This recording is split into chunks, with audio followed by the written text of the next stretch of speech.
This week, Ennistymon Choral Society celebrates its 50th anniversary with a show that will see them head back in time to the era that don't stand so close to me came from, the 70s. Ennistymon Community Centre is the venue for Disco Inferno, which will evoke memories of that particular decade. And to find out more about it, I'm joined by the Society's treasurer and the principal, Brendan Kean. Brendan, how are you? How are you keeping? Yeah, not too bad at all, and congrats on the milestone. 50 years is quite the achievement. What does it mean, though, for those involved with the Choral Society? I suppose, Alan, it was formed in 1973 with Father Ned Crosby and Maureen Kean Brown, and thankfully they're both with us. There was only 3 years where we didn't have shows. I think COVID threw a lot of things out of it. So this is our actual 50th show. But there's a couple of other milestones, I suppose, happening as well, in that Peter Kennedy, our director and choreographer, he's with us 25 years this year, Alan. And Carmel Griffin, our musical director, is with us 25 years.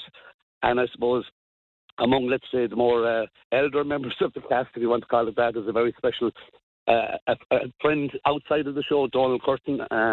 This is Donald's 50th show. He's been in every single show since it started. So it's, you know, there's a lovely buzz around the place having all these milestones happen this year. And we got a lovely new intake. Last year we had about 12 or 13 people joined us, and we've another group of about 10 or 12 people joined us this year of all ages. So it's great. It really is great to see the new blood coming in. And I suppose particularly on the 50th anniversary, to know that you have a new stock of people, hopefully to keep the society going for many more years to come, you know. Okay, well, look, congrats on the 50 years. And I mentioned that you're celebrating it with the production Disco Inferno. And certainly, as soon as I heard that, Brendan, it evoked certain images. In my mind, you're going to be taking audiences back to the 1970s. No doubt there'll be many iconic songs in the show.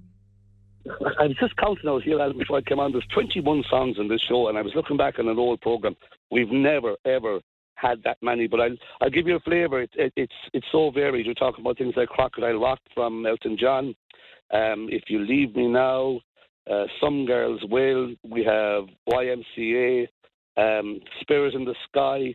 When people come to us, they'll just recognise the songs, and it's not just that they're all from one genre. It's different types of genres from that era, if you know what I mean. Yeah, so you're going beyond, you know, when you hear disco, you think Saturday Night Fever, Donna Summer and all that, but you're touching on all genres and eras from the 1970s.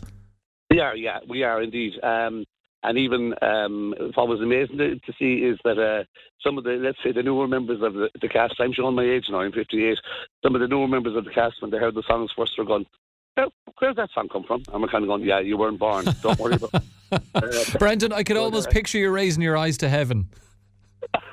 I know, we accept, we age gracefully. But it is, Alan, it's the such a mixture of songs on this, like I say. And then, you know, look, Alan, we're a small society. We really are just, I said this before, we're kind of a group of friends who like the whole idea of musicals, and we suit people who, you know, people that maybe don't want to get involved in sports or something like that. And, like, it's, to be fair, it's nerve-wracking. Like, if I'm okay, I'm used to it. A lot of the older members will be used to it. But for new people to come on stage and stand in front of an audience, that takes guts, you know. And, like, even going back to Donald there, he's a great man for calming the nerves, or if the people are worried about their lines, just helping them run through it. But what we found in the show is once we kick off on the Wednesday night, it's almost nearly like, say, kind of a drug. The people get the feedback from the audience, and they're buzzing. And every night from then on, it's just looking forward to the show. And then come Sunday night, it'll be, is that it? We've been practicing since November. Is that it? You're kind of going, yeah. So there's a bit of a letdown, but on a high, if you know what I mean. Yeah. But we're lucky, Alan. All the, like, we have so many business sponsors and patrons. Like, there are some bigger musical societies. They'd be corporate sponsors, you know. We rely on the people in North Clare, and, like, we try, once the show is over on Sunday, we'll be looking to pick a new show for next year, let's say. But between that and, say, Christmas, we'll probably be performing just in the community, in the hospitals, or just on concerts or pub quizzes, whatever. We'll probably have about another, I'd say, 10, 12 events, just as our way of saying to the community, look, thanks for supporting us in the show, and thanks for coming to see the show. And that's the ethos of the society. We don't enter competitions. We have none of that type of rubbish. We do it for the fun. and that's it. And long may it continue. And no doubt there'll be plenty of fun in Disco Inferno. There's 21 songs, but it isn't just performing 21 songs one after another like a jukebox. There is a story, and it's based loosely on the Faust story. Can you tell us a bit about that and what makes it so appealing to audiences, Brendan? I think so. I mean, it's the old Faust story. It's been told in different ways and means, but in this musical, what it is to give the audience a feel of it. It's a guy working in a nightclub, and he sees all these famous singers, and he wants to be one of them. And so he ends up meeting a mysterious lady who happens to be an agent for the devil, and he gets him to sign a contract where he gives his soul up in order to get fame and fortune. That part is easy, and then it doesn't all go to plan. Without giving away any spoilers, that's the way I can say it. But it's like on top of the 21 songs, Alan, out of that, I'm just looking here. Out of those 21, I think there's 18 dance moves for the whole company's on stage. So it's and the costumes and everything. We've really gone for the 70s. It's flares, it's disco balls. The stage itself looks absolutely fantastic. And like I say, costumes, the whole thing, the music, the performance, the dance. It's just, there's no part of the show you could say is a bit slow. It's fairly lively from the moment we start. Yeah, it sounds like the cast have to be fit as fiddles for this, or if they're not, they certainly will be by the end. But I suspect, Brendan, the audience will find it hard not to be twitching and tapping their toes. Well, we're blessed here in the community centre to have such a venue. And can I just say before I forget, Alan, we'd like to thank Orla Griffin so much from the Ennistymon Community School. They allow us to practice all year before we get into the hall, because the hall, as you can understand, is fairly busy until we take it over for the week. But we had, while we were practicing, there were people just coming in off the streets when we were doing a dress rehearsal there on Sunday. And it's amazing. Just they sat down in the chairs and were looking at us.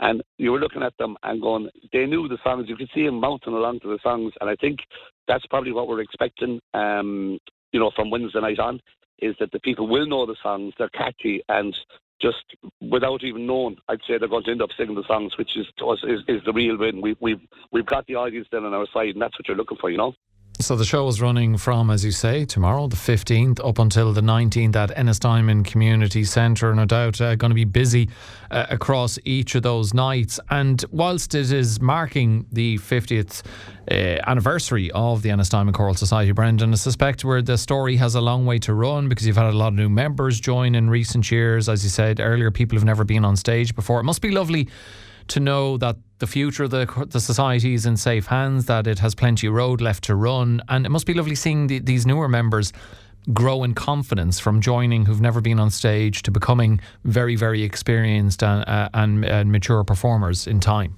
Yeah, like I know we were talking last year, Alan, the people came on stage, and I said this genuinely, if you're watching the show, you would not be able to tell that these people were newcomers. They performed like pros. And the great thing is this year, even for the committee, we had a load of new people. They volunteered, which was great. So it means that the committee isn't the same old fuddy-duddies like myself and a few others. We've now got loads of new blood and loads of ideas, that's exactly what you said. You hit the nail on the head. They are passionate about it. They love it. This is their outlet, if you know what I mean, for a whole part of the year. We start in November. Carmel Griffin takes us through our musical paces right up to roughly about kind of January, February, and then the dancing kicks in. And what happens in a lot of cases, Alan, is that you end up practicing the dancing, and then when you try to pull them together, the dancing and singing, you have to try and remember the words. So there's a bit of confusion there for a few weeks, and then it all kind of tightens up together. So the new blood, they're now part of the committee. They're vocal. They have full of ideas. They've run events. They said, we're going to organise a pub quiz just as a fundraiser. We're going to do a few things. And they're doing that on their own merit, without anyone asking them. So, yeah, the future, I have to say, for the Choral Society is looking very, very bright. Tickets for the shows, Brendan, where can people get them, or is it paying the door? They can get them on the door, but they can also, the booking office, the Salmon Bookshop in Ennistymon, they are open most days now to get them there. Alan, I should have remembered there's a phone line as well. Forgot that number. I should have taken it down. But the Salmon Bookshop, but you can certainly get them on the door as well. Okay, well, look, it sounds like it's going to be a great show, and those who head along are really going to enjoy it. Congrats again on the milestone to you and everyone else involved with the society, Brendan, and best of luck across the run from tomorrow to the 19th. And thanks as ever for having a chat with us on the show about it. Alan, thanks a million, and we hope to see a lot of you there. It's going to be a great show. That's Brendan Kean, the treasurer of Ennistymon Choral Society, with us on Morning Focus, chatting about Disco Inferno, Ennistymon Community Centre from the 15th, which is tomorrow, to the 19th of April.